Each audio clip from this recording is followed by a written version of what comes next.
بسم اللہ الرحمن الرحیم۔ سورۃ الشورى مکیہ الا قل لا اسألکم۔ یہ سورہ شورى ہے۔ جمہور علماء کرام کے نزدیک یہ سورت مکی سورت ہے، اور حضرت عبداللہ ابن عباس رضی اللہ تعالی عنہ ان کے ایک قول میں یہ ہے کہ اس سورت مبارکہ کی 4 آیات مدنی ہیں، یعنی 4 آیات ایسی ہیں جو مدینہ طیبہ میں نازل ہوئی، جن کی پہلی آیت قل لا اسألکم علیہ اجرا الا المودۃ فی القربى، یہ آیت کریمہ ہے۔ یہ آیت کریمہ پہلی ہے کہ جس کی 4 آیات مدنی ہیں اور باقی سورت مکی ہے۔ اس سورت کا نام سورہ شورى رکھنے کی وجہ یہ ہے اور اس کا سبب یہ ہے کہ اس سورت کی آیت نمبر 38 میں لفظ شورا کا استعمال ہوا ہے، لفظ شورا کا استعمال، جس کا معنی ہے آپس میں مشورہ کرنا اور باہمی مشاورت، اس کا معنی ہے۔ تو ایمان والوں کا آپس میں معاملات دینیہ میں اور عبادات وغیرہ کو بجا لانے میں، اور خصوصاً جہاد وغیرہ کی حالت میں آپس میں مشورہ کرنا، اس کو اسلام نے اہمیت دی ہے۔ اسی وجہ سے اس سورت کا نام سورہ شورى رکھا گیا، سورہ شورى۔ اس سورت کو سورہ شورى کے نام سے جانا جاتا ہے، سورہ شورى۔ حامیم عین سین قاف، 53 آیات ہیں اس میں۔ اس کے تعلق سے بعض مفسرین اکرام کی یہ رائے ہے کہ یہ سورہ شورى کے دوسرے 2 نام ہیں، یعنی اس سورت کا نام سورہ شورى بھی ہے، اور ایک نام اس کا حامیم ہے، اور ایک نام اس کا عین سین قاف ہے۔ یہ 2 نام ہیں سورت کے۔ سورت کے الگ الگ 2 نام ہیں، یہی وجہ ہے کہ ان کو الگ الگ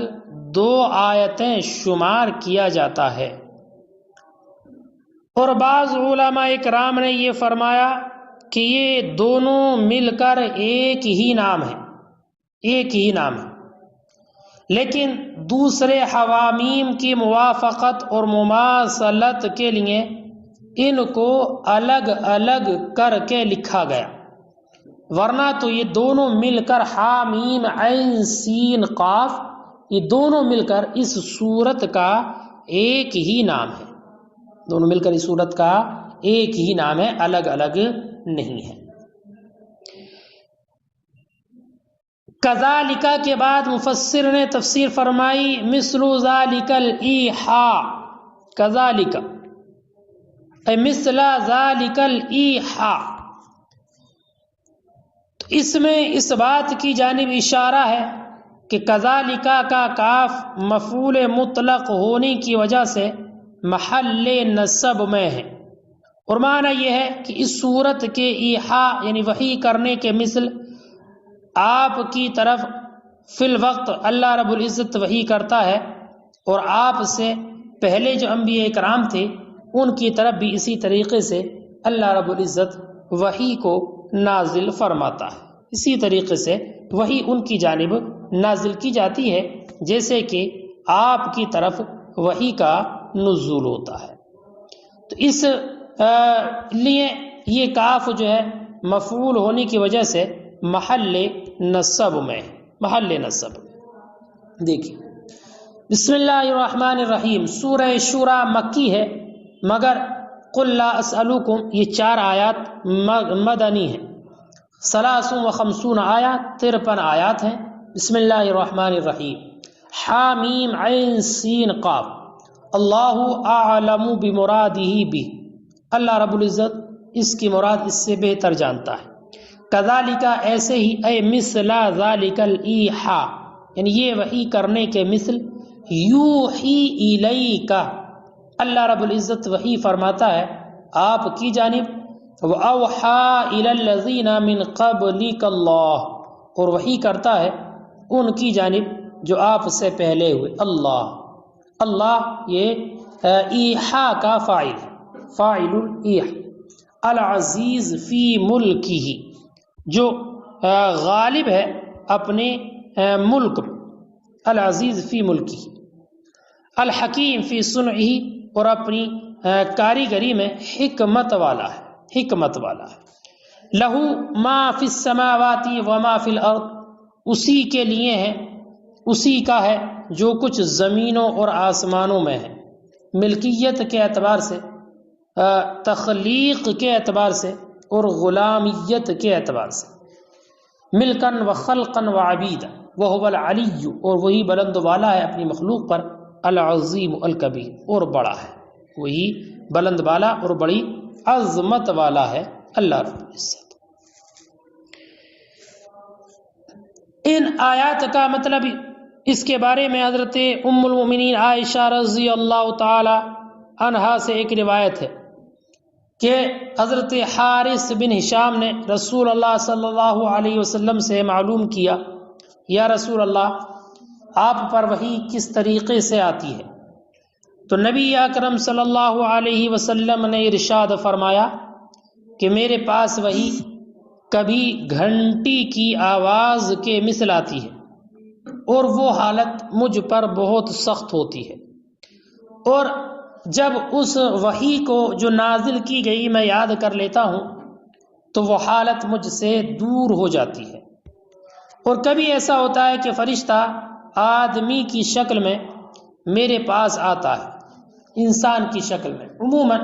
حضرت جبریل وحی لے کر نازل ہوتے تو حضرت دحیہ کلبی کی شکل میں نازل ہوتے، اور وہ آپ سے کلام کرتا ہے، اور فرماتے ہیں اللہ کے رسول کہ وہ فرشتہ جو مجھ سے کہتا ہے میں اسے یاد کر لیتا ہوں۔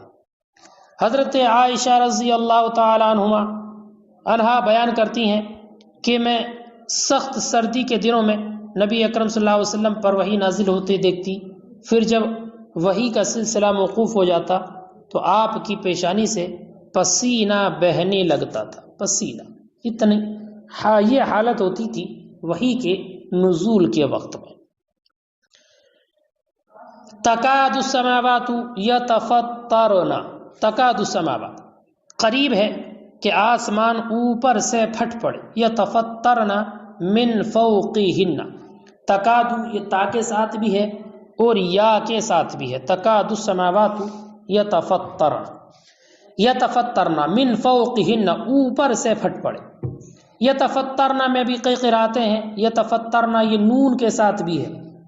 نون کے ساتھ، یعنی یا کے بعد نون ہے، ینفطرن بغیر تشدید کے ہے، یا کے بعد نون ہے،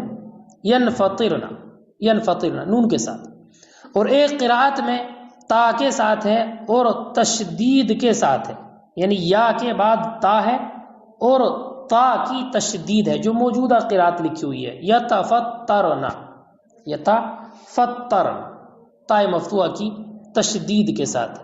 معنی ہے قریب ہے کہ آسمان اوپر سے پھٹ پڑے، اوپر سے پھٹ پڑے، یعنی ہر ایک آسمان کہ جس کے نیچے آسمان ہے وہ اللہ کی عظمت اور اس کے جلال کی بنیاد پر پھٹ پڑے، قریب ہے کہ ایسا ہو جائے اللہ کی عظمت کی بنیاد پر۔ والملائکۃ یسبحون بحمد ربہم، اور فرشتے اللہ کی حمد کے ساتھ تسبیح کرتے رہتے ہیں، یعنی ہمیشہ اس کی حمد میں مصروف رہتے ہیں۔ والملائکۃ یسبحون بحمد ربہم ویستغفرون لمن فی الارض، اور ان لوگوں کے لیے بخشش کی دعائیں کرتے ہیں جو زمین میں ایمان والے لوگ ہیں۔ ویستغفرون لمن فی الارض الا ان اللہ هو الغفور الرحیم، خبردار سنو بے شک اللہ رب العزت ہی اپنے اولیاء کو بخشنے والا اور ان کے ساتھ رحم فرمانے والا ہے، نہایت رحم فرمانے والا۔ آسمانوں کے پھٹنے کی وجہ کیا ہے؟ وجہ کیا ہے؟ تو اس کے بارے میں کئی اقوال مفسرین کرام نے لکھی۔ پہلی یہ کہ اللہ کی عظمت اور بزرگی کی وجہ سے آسمان پھٹ پڑے۔ نہ دوسرا قول یہ ہے کہ مشرکین اللہ رب العزت کو چونکہ صاحب اولاد کہتے تھے اور یہ کہتے تھے کہ اللہ رب العزت نے اپنے لیے اولاد بنائی ہے، کہتے تھے اتخذ اللہ ولدا، تو ان کے اس قول کی بنیاد پر آسمان پھٹ پڑے۔ سورہ مریم میں اللہ رب العزت نے ارشاد فرمایا لقد جئتم شیئا ادا تکاد السماوات یتفطرن منہ، اس مطلب پر اس کا یہ ہوتا ہے کہ قریب ہے کہ ان کی اس افتراء سے آسمان پھٹ پڑے۔ اور تیسرا قول یہ ہے کہ کثرت ملائکہ سے اگر آسمان پھٹ پڑے تو یہ بھی بعید نہیں ہے، اس لیے کہ ایک حدیث پاک میں نبی اکرم صلی اللہ علیہ وسلم نے ارشاد فرمایا آسمان چرچرایا اور یہ چرچرانا اس کے لیے بے جا نہیں۔ قسم ہے اس ذات کی کہ جس کی قبضہ قدرت میں محمد صلی اللہ علیہ وسلم کی جان ہے، آسمان میں ایک بالشت بھر بھی ایسی جگہ نہیں ہے کہ جہاں پر سجدہ کرنے والے کسی فرشتے کی پیشانی سجدے میں نہ ہو، جو اللہ تعالیٰ کی تسبیح اور حمد میں مشغول رہتے ہیں۔ یہ آیت کریمہ میں اللہ نے فرمایا والملائکۃ یسبحون بحمد ربہم ویستغفرون لمن فی الارض، فرشتے اللہ رب العزت کی عبادت میں مشغول رہتے ہیں، اور جیسے اللہ رب العزت نے ان کو حکم دیا ہے وہ ویسے ہی اس کی حمد و ثنا میں مشغول رہتے ہیں۔ کوئی رکوع کی حالت میں ہے تو کوئی سجدے کی حالت میں ہے، کوئی قیام کی حالت میں ہے، اللہ رب العزت کی حمد و ثنا کرتے رہتے ہیں۔ آسمانی فرشتوں کی عبادت کے تعلق سے اور ان کی آواز کے تعلق سے ایک حدیث پاک ہے جس کے راوی حضرت ابو ذر رضی اللہ تعالی عنہ ہیں۔ وہ کہتے ہیں کہ نبی اکرم صلی اللہ علیہ وسلم نے فرمایا جو کچھ میں دیکھتا ہوں وہ تم نہیں دیکھتے، اور جو کچھ میں سنتا ہوں وہ تم نہیں سنتے، یعنی قیامت کی علامتیں، قدرت کی کرشمہ سازیوں کی نشانیاں اور اللہ تعالیٰ کی صفات قہریہ و جلالیہ جس طرح میرے نظروں کے سامنے ہیں اور میں ان کو دیکھ رہا ہوں، اس طرح تمہارے سامنے نہیں ہیں اور تم ان کو نہیں دیکھتے۔ احوال آخرت کے رموز و اسرار اور اخبار، قیامت کی ہولناکیاں اور دوزخ کے عذاب کی شدت اور سختی جس طرح میں سنتا ہوں تم اس طرح نہیں سنتے۔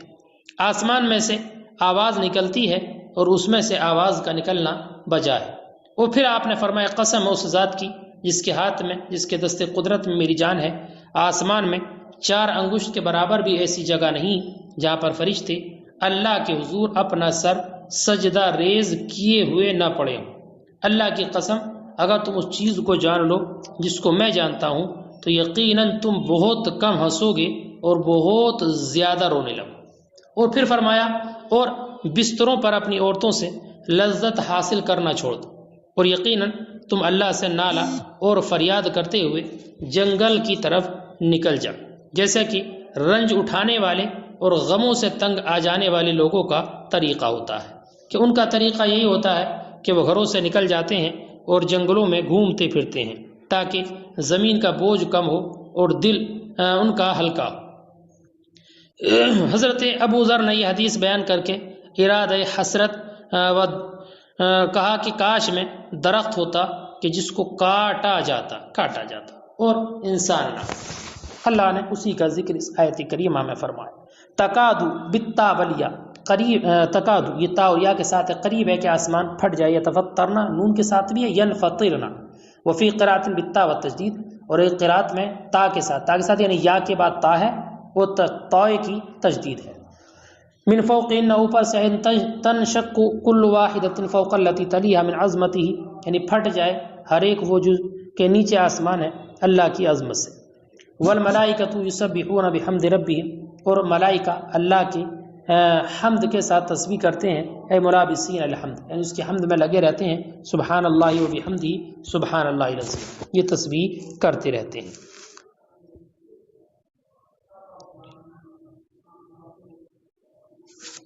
وَيَسْتَغْفِرُونَ لِمَنْ فِي الْأَرْضِ، اور استغفار کرتے ہیں ان کے لیے جو زمین میں ہے مؤمنین۔ الا سنو ان اللہ هو الغفور، بے شک اللہ رب العزت بخشنے والا ہے، اللہ رب العزت بخشنے والا ہے اپنے اولیاء کو، الرحیم بہم، اور ان کے ساتھ نہایت رحم فرمانے والا ہے۔ یہاں تک اللہ رب العزت نے یہ اس کا ارشاد فرمایا۔ اب آگے آیت مبارکہ میں والذین اتخذوا من دونہم سے جو کفار کا طریقہ ہے کہ وہ اللہ کے علاوہ کو معبود بناتے ہیں، ان کی عبادت کرتے ہیں، اس کا ذکر آئے گا۔